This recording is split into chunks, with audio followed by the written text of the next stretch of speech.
إن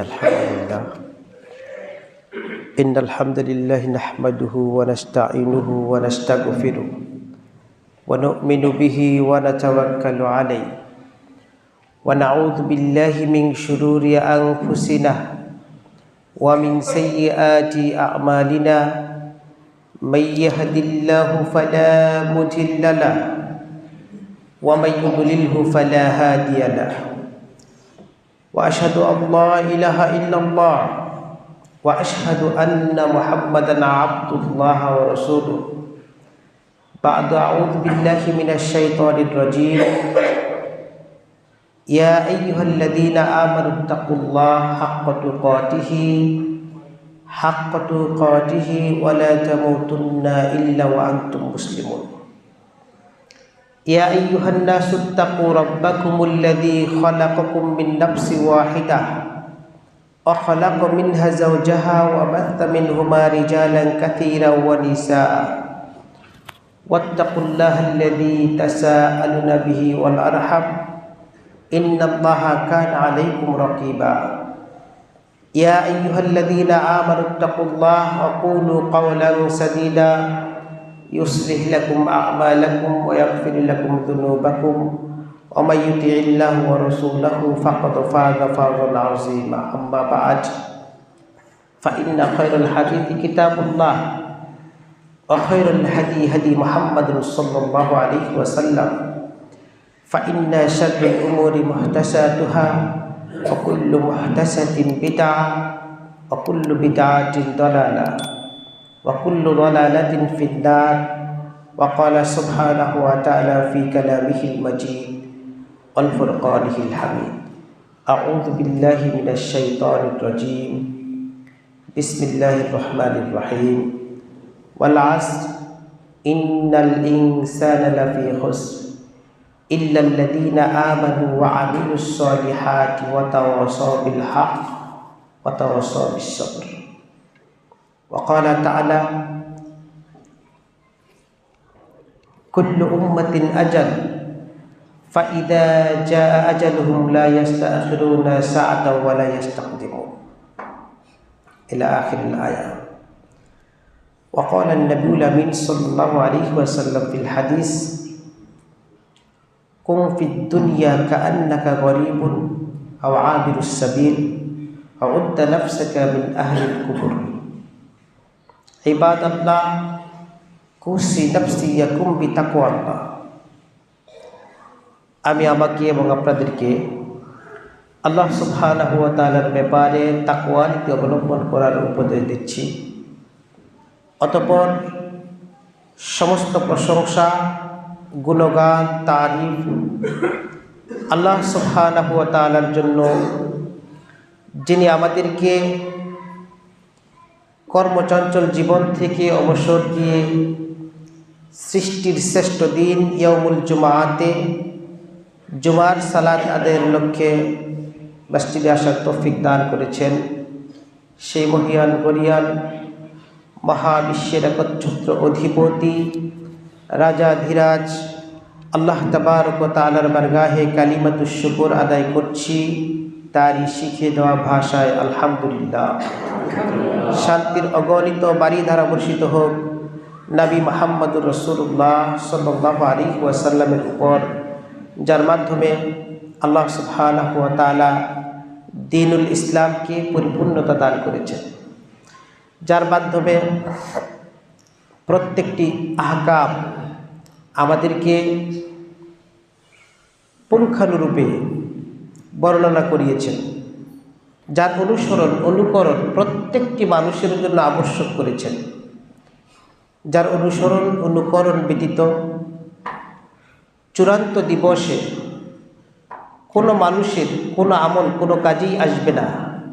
সেই মহান বিপ্লবের মহানায়ক মুহাম্মদ ইবনে আবদুল্লাহ আরবি সাল্লাল্লাহু আলাইহি ওয়াসাল্লামের উপর শান্তির অগণিত বারিধারা বর্ষিত হোক। আল্লাহুম্মা সাল্লি আলাইহি আল্লাহুম্মা বারিক আলাইহি।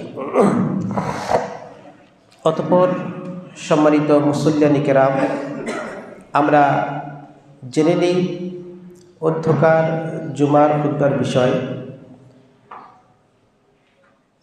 সমসাময়িক বিষয়ের উপরে আলোচনা হবে ইনশাআল্লাহ তাআলা। তারপরেও আমি কোরআনুল কারীমের ছোট্ট একটি সূরা, সূরাতুল আসর, সূরাতুল আসর সময় এই সূরাটি পাঠ করেছি এবং আরও একটি আয়াত পাঠ করেছি মৃত্যু সংক্রান্ত। এই বিষয়টিকে সামনে রেখে সমসাময়িক বিষয় নিয়ে কথা বলার চেষ্টা করব ইনশাআল্লাহ তাআলা। ওয়া মা তাওফিকি ইল্লা বিল্লাহ আলাইহি তাওয়াক্কালতু ওয়া ইলাইহি উনীব।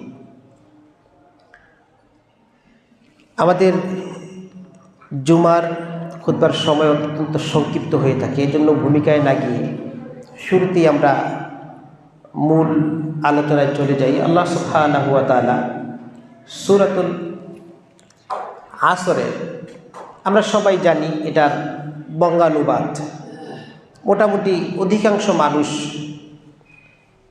এই সূরাটির বঙ্গানুবাদ সম্পর্কে আমরা অবগত। আল্লাহ সুবহানাহু ওয়া তাআলা সময়ের কসম করে বলেছেন, ইন্নাল ইনসানা লাফি খুসর, সমস্ত মানুষ ক্ষতির মধ্যে নিমজ্জিত। আদম আলাইহিস সালাম থেকে শুরু করে কিয়ামত সংগঠিত হওয়ার পূর্ব মুহূর্তে যে শিশুটি ভূমিষ্ঠ হবে, শেষ একেবারে লাস্ট পারসন, ওই ব্যক্তি পর্যন্ত প্রত্যেকটি মানুষকে এই কথার মধ্যে নিয়ে এসেছেন আল্লাহ সুবহানাহু ওয়া তাআলা যে প্রত্যেকটি মানুষ ক্ষতির মধ্যে নিমজ্জিত। এরপরে আল্লাহ সুবহানাহু ওয়া তাআলা এই ক্ষতি থেকে বাঁচার জন্য মানুষকে 4টি গুণের অধিকারী হওয়ার জন্য উদ্বুদ্ধ করেছেন। আল্লাহ সুবহানাহু ওয়া তাআলা সময়ের কসম করেছেন। এই কসম নিয়ে আমাদের মধ্যে একটা দ্বিধাদ্বন্দ্ব আছে না নাই? আমরাও কসম করি, আল্লাহও কসম করলেন। আল্লাহ এবং মানুষের কসমের মধ্যে পার্থক্য আছে না নাই? আল্লাহ তার নিজের নামে কসম করে না, আল্লাহ তার স্রষ্টা তার সৃষ্টির নাম ধরে কসম করেন।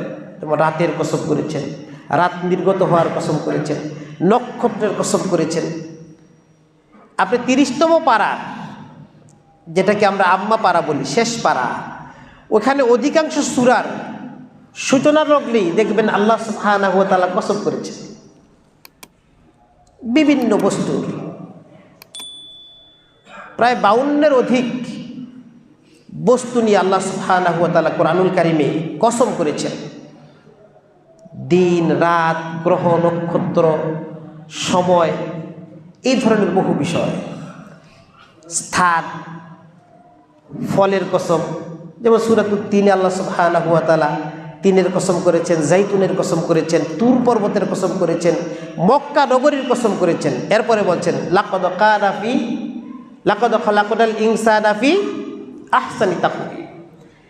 আল্লাহ শুরুতেই বলে দিতে পারতেন যে মানুষকে আমি উত্তম অবয়বে সৃষ্টি করেছি, কিন্তু তিনি 4টি বস্তু, তারই সৃষ্টি, 2টা স্থান, 2টা খাদ্য বস্তু, কসম করে বলছেন এই বিষয়টাকে শক্তিশালী করেছেন। কিন্তু আমরা কসম করি কার? মায়ের কসম, কোরআনের কসম, সন্তানের কসম, মসজিদের কসম, এই ধরনের বহু বস্তুর কসম করি। এই কসম কি আমাদের জন্য জায়েজ তা না জায়েজ? হারাম। কারণ মানুষ একমাত্র আল্লাহর কসম করতে পারবে, আর এই কসমটি হতে হবে সত্য বিষয়ের উপর, একদম শেষ পর্যায়ে, যে আমি সত্য বিষয়টি মানুষকে বোঝাতে পারছি না, সেই বিষয়টি বোঝানোর জন্য আল্লাহি আল্লাহর কসম করে আপনি বলবেন। আফসোসের বিষয়, আমাদের দেশে তৌহিদি জনতা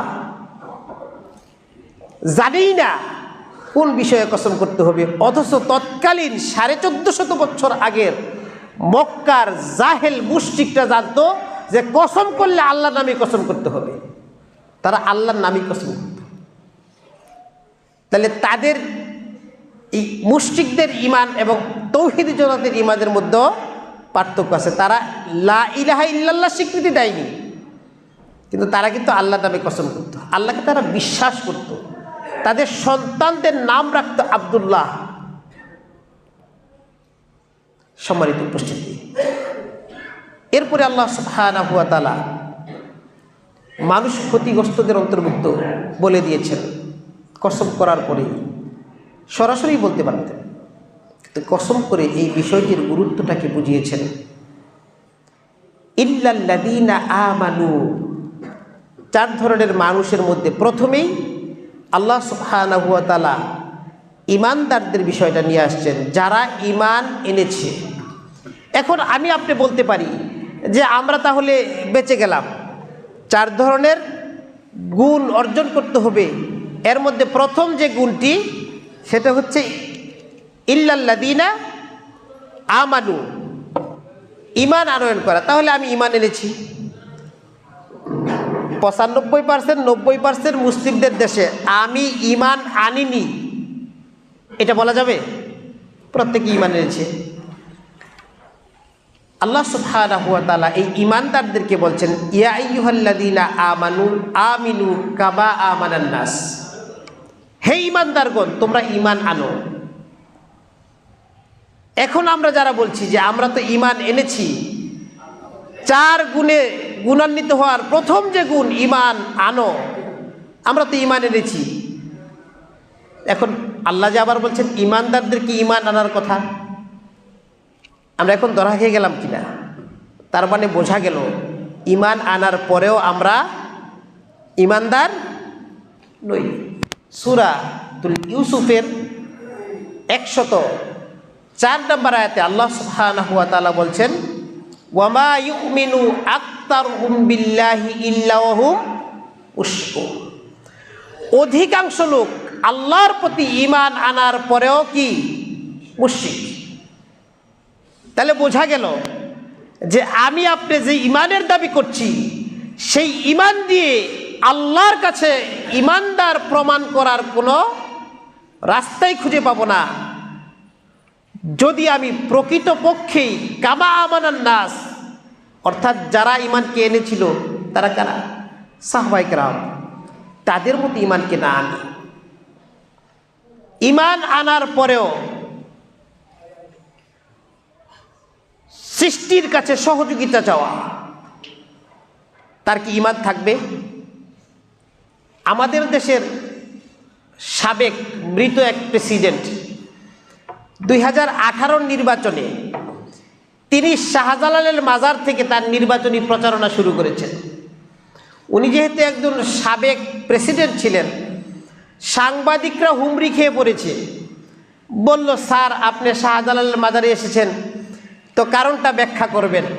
বলছে আমি আমার নির্বাচনী প্রচারণা এখান থেকে শুরু করি, আমি আমার মনের চাওয়া পাওয়া, আমার আবেদন নিবেদন সব কিছু বাবা শাহজালালের কাছে প্রকাশ করে দিলাম, এবং আমার বিশ্বাস তিনি আমার কথা শুনেছেন এবং আমাকে তিনি সহযোগিতা করবেন। নাউজুবিল্লাহ। তো যে দেশের প্রেসিডেন্টের ঈমানের অবস্থা হয় এই অবস্থা, সে দেশের একজন একেবারে নিম্ন শ্রেণীর কর্মকর্তা, একজন দিনমজুর, একজন অক্ষরজ্ঞানহীন ব্যক্তির ঈমানের অবস্থা কি হতে পারে? এর উপর আবার চতুর্দিক থেকে আপনার ঈমানকে ছিনিয়ে নেওয়ার জন্য কত রকমের লোভনীয় অফার আপনার কাছে আসতেছে না? ধর্মনিরপেক্ষতার নামে, সোশ্যালিজম সমাজতন্ত্রের নামে, ডেমোক্রেসি গণতন্ত্রের নামে, জাতীয়তাবাদের নামে ন্যাশনালিজম, ধর্মই রাজনীতি, ধর্মীয় রূপ নিয়ে অনেককে বিভ্রান্ত করতে পারছে না যে গণতন্ত্র সেটা তো আরেকটা ধর্ম, ইসলাম একটা ধর্ম, গণতন্ত্র আরেকটা ধর্ম, সমাজতন্ত্র আরেকটা ফিলোসফি, জাতীয়তাবাদ সেটাও আরেকটা ফিলোসফি। সুতরাং আমি ইসলামকে মেনে নেই, আমি এটাতে যাব না। যাদের ঈমানটা একটু বেশি শক্ত তাদেরকে আসছে ধর্মীয় রূপ নিয়ে ধর্মই রাজনীতি, অর্থাৎ দলের সাথে ইসলামটাকে লাগিয়ে দিবে, ঠিক হয়ে গেল সে ইসলামী রাজনীতি করে। সম্মানিত উপস্থিতি, যেহেতু এই গণতন্ত্রের কথা চলেই আসছে, দু একটি কথা বলি যেটা ইমানের সাথে রিলেটেড। আমরা ইমানের আলোচনায় ছিলাম, ইল্লাল্লাযীনা আমানু। পৃথিবীতে 15 শতকের দিকে এই আধুনিক গণতন্ত্রের আবিষ্কার হয়েছে, 17 শতকের দিকে জাতীয়তাবাদ এবং সমাজতন্ত্রের আবিষ্কার হয়েছে। সমাজতন্ত্রের মূল স্লোগান ছিল, আমি দিন তারিখ সব বলতে পারবো, সময় কমের জন্য সংক্ষিপ্ত করছি। তাদের মূল স্লোগান ছিল মানুষের অর্থনৈতিক মুক্তি। কিন্তু মানুষ কি শুধু অর্থনৈতিক জীব? তার আরও বিভিন্ন চাহিদা রয়েছে না? এজন্য সমাজতন্ত্র মানুষকে তার কাঙ্ক্ষিত মুক্তি দিতে পারেনি। জাতীয়তাবাদ কেবল শুধুমাত্র জাতি পূজার সংকীর্ণ মতবাদে পরিণত হয়েছে, যার কারণে ইন্ডিয়ার এই নিকৃষ্ট মোদি যখন মুসলিমদের উপর অত্যাচার করে, সেই মুসলিমদের উপর অত্যাচার করার পরেও ইন্ডিয়ার অধিকাংশ মুসলিমরা তার বিরোধিতা করছে না, প্রতিবাদ করছে না। কারণ কি? কারণ জাতীয়তাবাদ। আপনি যদি আবার ওই ইন্ডিয়ার মুসলিমদেরকে নিয়ে কিছু বলেন পক্ষ অবলম্বন করে, দেখবেন আপনাকে আবার ইন্ডিয়ার কথিত মুসলিমরাই দোষারোপ করছে। সে ডিভাইডেড অ্যান্ড রুল, এই সিস্টেমটা মেনে নিয়ে সে মনে করতেছে কাঁটাতারের মধ্যে আমরা যারা আছি ইন্ডিয়ার, সুতরাং বাংলাদেশি মুসলিমরা আমাদের নিয়ে কিছু বলতে পারবে না। মুসলিম, এটা হচ্ছে জাতীয়তাবাদ। কিন্তু মানুষ জাতীয়তাবাদের ঊর্ধ্বে, মানুষ ডেমোক্রেসির ঊর্ধ্বে, মানুষ সমাজতন্ত্রের ঊর্ধ্বে, মানুষের সবচাইতে বড় পরিচয় সে আল্লাহর শ্রেষ্ঠ সৃষ্টি। সুতরাং তাকে শ্রেষ্ঠ অ্যাপস দিয়ে পরিচালনা করতে হবে। কি দিয়ে? সবচেয়ে দামি ফোন কোনটি? আইফোন। আচ্ছা, আইফোনের অ্যাপ দিয়ে কি অ্যান্ড্রয়েড চলবে? অ্যান্ড্রয়েডের অ্যাপ দিয়ে? অ্যান্ড্রয়েডের অ্যাপটা সহজলভ্য না, সবাই বোঝে।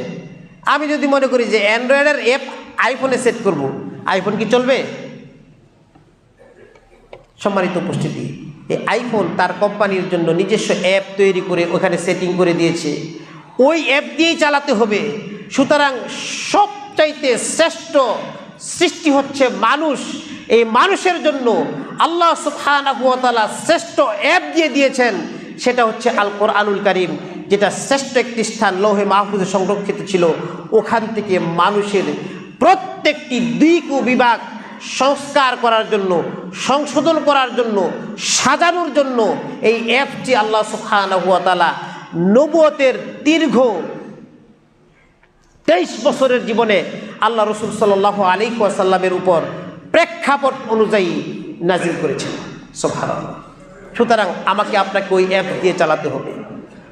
ওই অ্যাপসের বিরোধী যে কোনো অ্যাপস চলে যাবে, যে কোনো মতবাদ ফিলোসফি চলে যাবে, ওই সব কিছু ডাস্টবিনে ছুঁড়ে ফেলতে হবে। আমার কথা কি আপনারা বুঝতে পারছেন? সুতরাং আপনি যদি এই ডেমোক্রেসিকে মেনে নেন, তাহলে আপনি আল্লাহর সাথে অংশীবাদ স্থাপন করছেন। আপনি কার সাথে?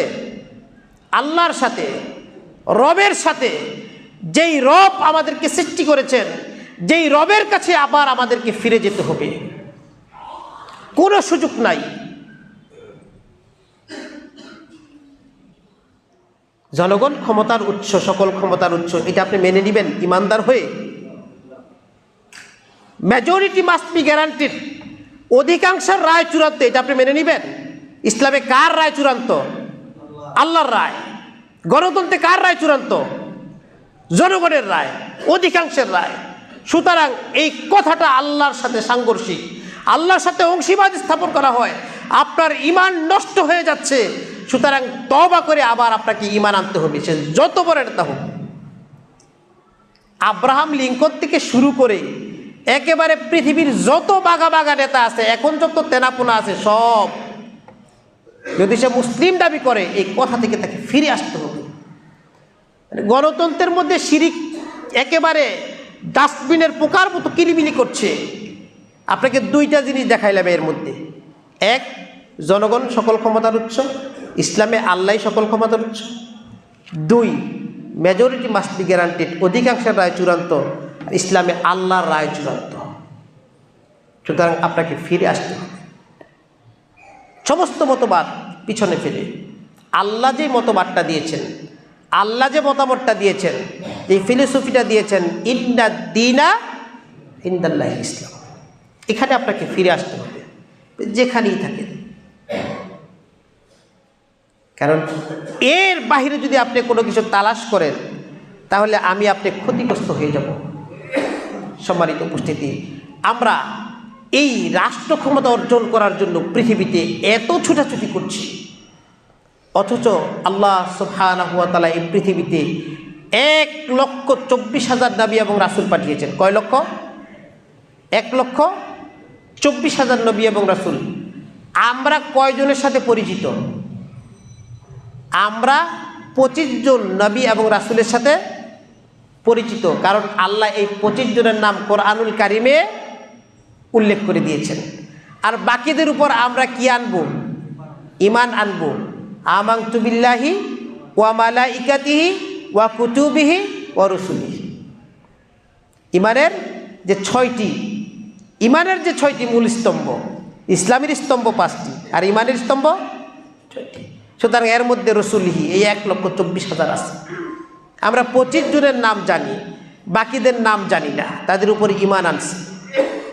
এই 25 জনের মধ্যে রাষ্ট্র ক্ষমতায় আল্লাহ সুবহানাহু ওয়া তাআলা তাদেরকে দান করেছিল। কয়জন পাবেন? 4 জন। কয়জন? 4 জন। দাউদ আলাইহিসসালাম, তার ছেলে সুলাইমান আলাইহিসসালাম, ইউসুফ আলাইহিসসালাম, মুহাম্মদুর রাসূলুল্লাহ সাল্লাল্লাহু আলাইহি ওয়াসাল্লাম। মুসা আলাইহিস সালামের মতো একজন ব্যক্তি যাকে আল্লাহ সুবহানাহু ওয়া তাআলা স্বাধীনতা দান করেছিলেন, বিজয় দান করেছিলেন ফেরাউনের কবল থেকে। এই ঘটনা আপনারা জানেন না? তো বিজয়ের পরে কি? রাষ্ট্র ক্ষমতা না? বিজয়ের পরে কি? রাষ্ট্র ক্ষমতা। তো মুসা আলাইহিস সালাম তো আল্লাহ সুবহানাহু ওয়া তাআলা রাষ্ট্র ক্ষমতা দান করেন, কিন্তু রাষ্ট্রের প্রেসিডেন্ট খলিফা ছিলেন না। আল্লাহ সুবহানাহু ওয়া তাআলা বলেন আকিমুদ্দিন।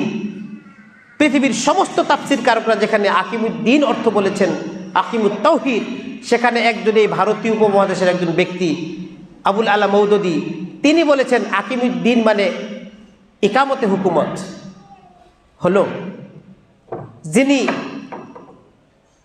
কোনো লিস্টেড বিখ্যাত আলেমও না,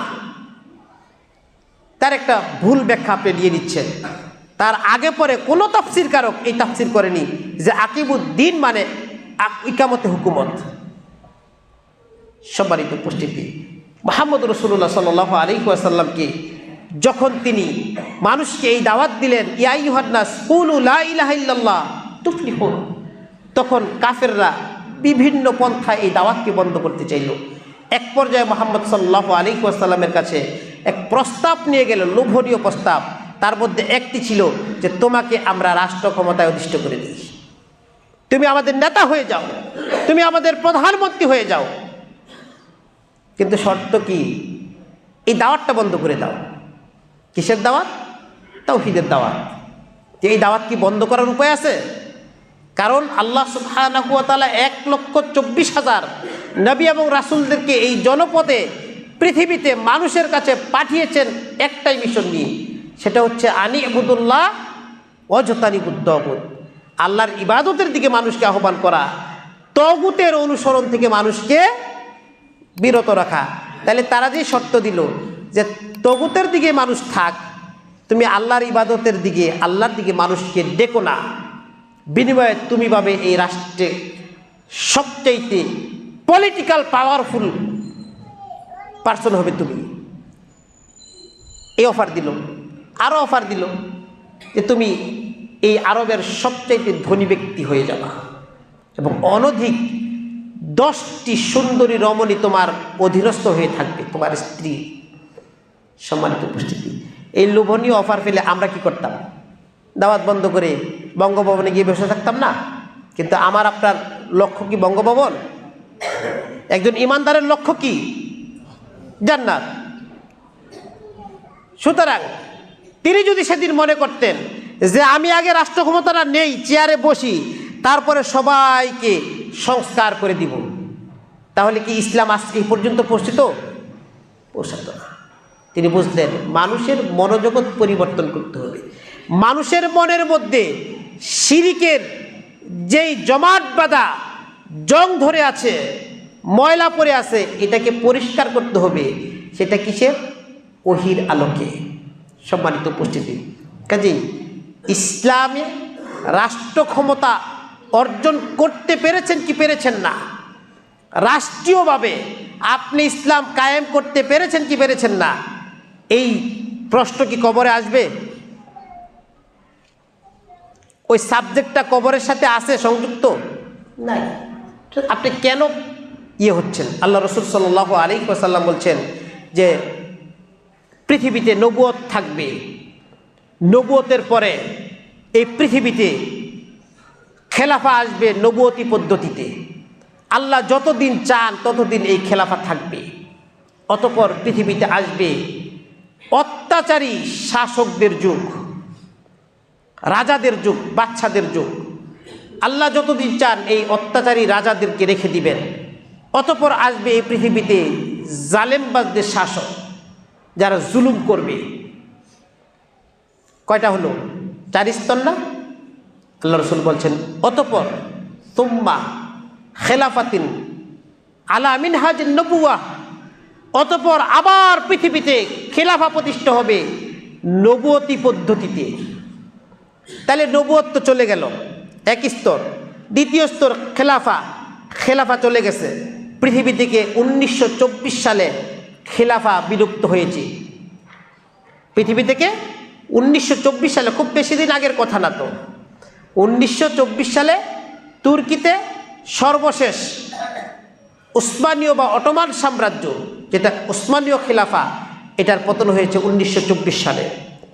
সম্মানিত উপস্থিতি, আর আমাদের উপমহাদেশে এই খেলাফার পতন হয়েছে 1757 সালে ইংরেজদের মাধ্যমে। ইংরেজরা যখন আমাদের এই উপমহাদেশ দখল করলো, এরপরে খেলাফার পতন ঘটিয়েই করেছে। তারা 190 বছর 1947 পর্যন্ত শাসন করেছে। তাহলে নবুয়ত গেল, খেলাফাত গেল, এরপরে অত্যাচারী রাজা বাদশাদের যুগ, ওইটাও চলে গেল। এখন কোনটা আছে? জুলুমবাজদের শাসন। একদল 17 বছর করে গেল। ওই যে পাশের দেশও আছে জুলুমবাজদের শাসন। চীনে এক নায়কতন্ত্র চলছে না, জুলুমবাজদের শাসন। রাশিয়াতে সেম একই অবস্থা। এবং আরব বিশ্ব এক নায়কতন্ত্র চলছে, মানে এটা একটা জুলুমবাজদের শাসন। সম্মানিত উপস্থিতি, খেলাফা কিন্তু এখন পৃথিবীতে নাই, কিন্তু আমরা 4র্থ স্তরে অবস্থান করছি, অর্থাৎ জালেমবাজদের শাসক, জালেমবাজ শাসকদের অধীনস্থ হয়ে আমরা জীবনযাপন করছি। এরপরেই আল্লাহ রসুল বলছেন তুম্মা খেলাফাতিন আলা মিনহাজুন নবুয়া, অতঃপর আবার পৃথিবীতে খেলাফাত কায়েম হবে নবুয়তি পদ্ধতিতে। আল্লাহ রসুল বলছেন যে কিন্তু তোমরা বড় অধৈর্য হয়ে যাচ্ছ। 1450 বছর আগে কথা বললেন, অধৈর্য হয়ে যাচ্ছ। এটার কথা এখন যদি আপনি নিয়ে আসেন, মনে হচ্ছে এখন এই যুগকে উদ্দেশ্য করে আল্লাহ রসুল বলছেন, আমাদেরকে উদ্দেশ্য করে। কারণ আমরা অধৈর্য হয়ে গিয়ে আমরা তাওহীদের ধব্জাদারি হয়ে, তাওহীদের ডিলারশিপ নিয়ে আমরা গণতান্ত্রিক প্রক্রিয়ায় নির্বাচনের মাধ্যমে রাষ্ট্র ক্ষমতা অর্জন করতে চাই কি না? তাহলে এখন আমরা অধৈর্য হয়ে যাচ্ছি না? এই যুগটার পরেই তো খেলাফাত, খুব বেশি তো না। প্রয়োজনটা কি? প্রয়োজনটা হচ্ছে আমাদের লক্ষ্য অবিচল থাকতে হবে। গণতন্ত্রের কত কুফল, এটা বলতে গেলে এরকম 10টা খুতবা লাগবে। সম্মানিত উপস্থিতি, এই যে আমাদের মারা গেল হাদি ভাই, আজকে মারা গেল, আল্লাহ ওনার ত্রুটি বিচ্যুতি ক্ষমা করে আল্লাহ ওনাকে জান্নাতুল ফেরদাউস দান করেন। এটা কিসের কুফল? এটা গণতন্ত্রের কুফল না? এটা গণতন্ত্রের কুফল। মানুষ এই মৃত্যুকে নিয়ে অনেক নেগেটিভ পজিটিভ মন্তব্য করছে, কিন্তু মৃত্যু নির্ধারিত সময়ে হয়। আমি যে আয়াতটি তেলাওয়াত করেছিলাম, কুল্লু উম্মাতিন আজাল ফাইদা জা আজালুহুম লা ইস্তাখিরুনা সাআতা ওয়া লা ইস্তাকদিমুন। আল্লাহ বলছেন প্রত্যেক জাতির জন্য মৃত্যুর একটি নির্ধারিত সময় রয়েছে। যখন এই সময়টা চলে আসবে তখন সে এক পা আগেও যেতে পারবে না, এক পা পিছু যেতে পারবে না। তাহলে ওনাকে গুলি করলো 1 সপ্তাহ আগে মনে হয়, মরলো আজকে, তাহলে তখন মৃত্যুর সময় হয়নি, এখন মৃত্যুর সময় হয়েছে। কিন্তু এটার কুফলটা গণতন্ত্র থেকে নেওয়া। এই গণতন্ত্র হচ্ছে মানুষ মারার একটা তন্ত্র, মানুষ মারার একটা রীতি, মানুষ মারার একটা পথ পদ্ধতি। মানুষ একজনকে মেরে আরেকজন কিভাবে বিজয়ী হতে পারবে, এইটা হচ্ছে গণতন্ত্র। এই বস্তা পচা পশ্চিমা রীতিনীতিতে কখনোই মুসলিমরা চলতে পারে না, কোনো ইসলামী দেশ চলতে পারে না।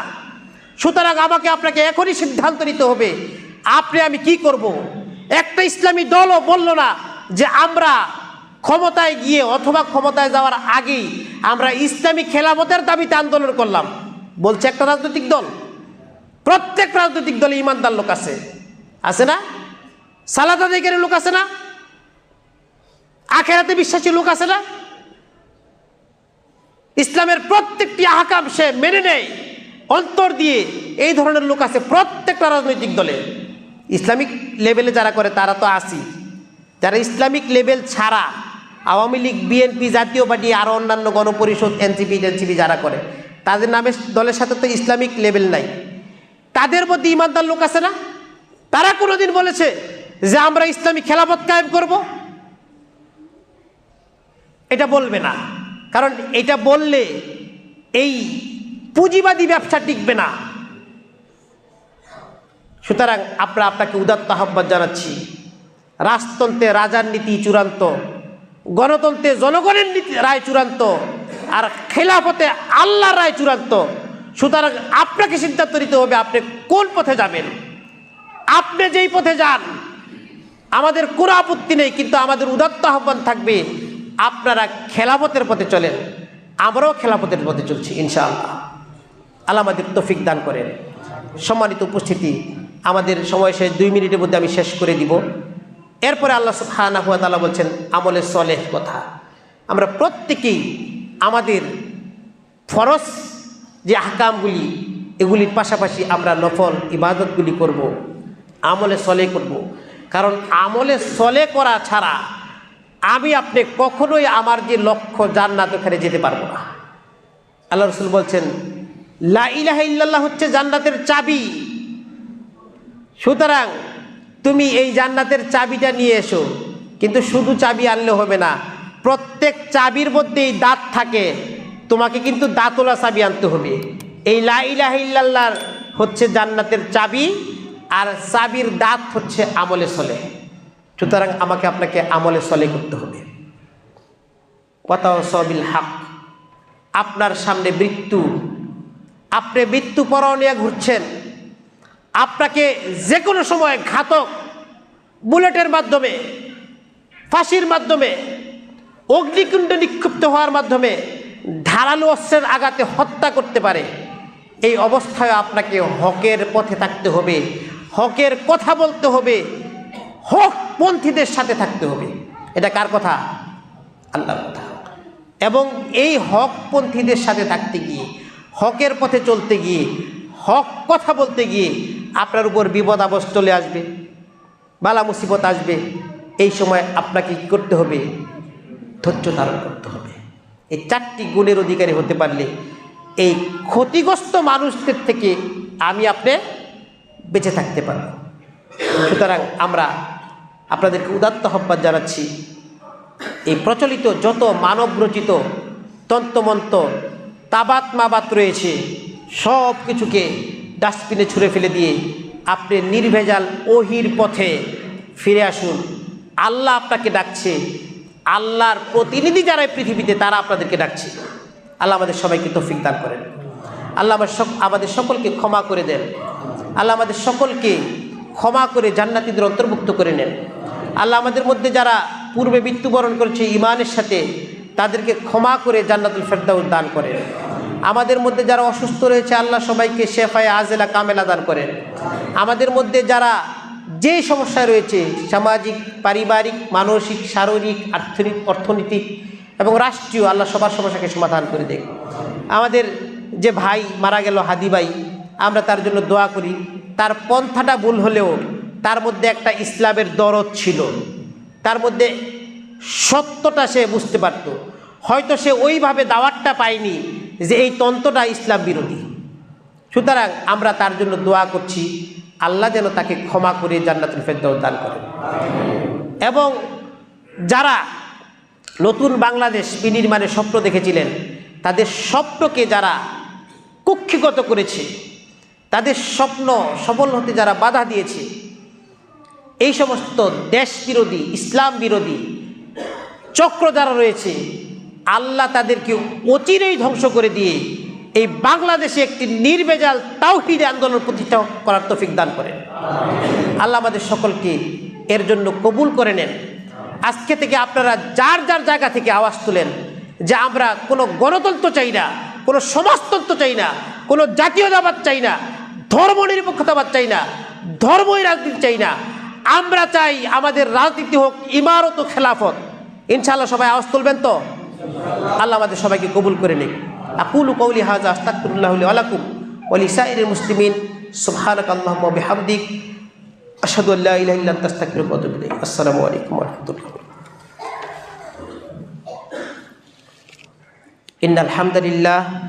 ইন্নাল হামদালিল্লাহি নাহমাদুহু ওয়া নাস্তাঈনুহু ওয়া নাস্তাগফিরুহু ওয়া নু'মিনু বিহি ওয়া নাতাওয়াক্কালু আলাইহি ওয়া নাউযু বিল্লাহি মিন শুরুরি আনফুসিনা ওয়া মিন সাইয়্যাতি আমালিনা মান ইয়াহদিল্লাহু ফালা মুদিল্লা লাহু ওয়া মান ইউদ্লিলহু ফালা হাদিয়া লাহু ওয়া আশহাদু আল লা ইলাহা ইল্লাল্লাহ ওয়া আশহাদু আন্না মুহাম্মাদান আবদুল্লাহ ওয়া রাসূলুহু আম্মা বা'দ ফাইন্না খায়রাল হাদিসি কিতাবুল্লাহ ওয়া খায়রাল হাদি হাদি মুহাম্মাদুন সাল্লাল্লাহু আলাইহি ওয়াসাল্লাম ফাইন্না শাররুল উমুরি মুহদাসাতুহা ওয়া কুল্লু মুহদাসাতিন বিদআ ওয়া কুল্লু বিদআতিন দালালা ওয়া কুল্লু দালালাতিন ফিন্নার।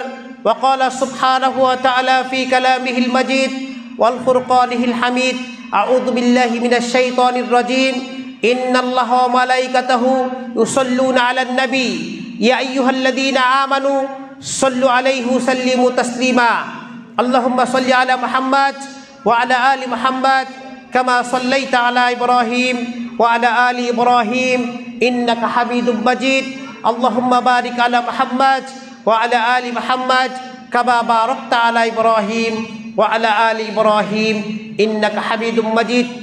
আরদাল্লাহুম্মা আনিস সাহাবাতি আজমাইন খুসুসু মিনহুমাল খুলাফায়ে রাশিদিন আবি বকর ওমর ওসমান ওয়া আলী ওয়া কুল্লি সাহাবাতি আনিত তাবিঈন ওয়া মান তাবিআহুম বিইহসানি ইলা ইয়াউমিদ্দিন। আল্লাহুম্মা আইজিল ইসলাম ওয়াল মুসলিমিন ওয়া আদিল্লাশ শিরকাল মুশরিকিন।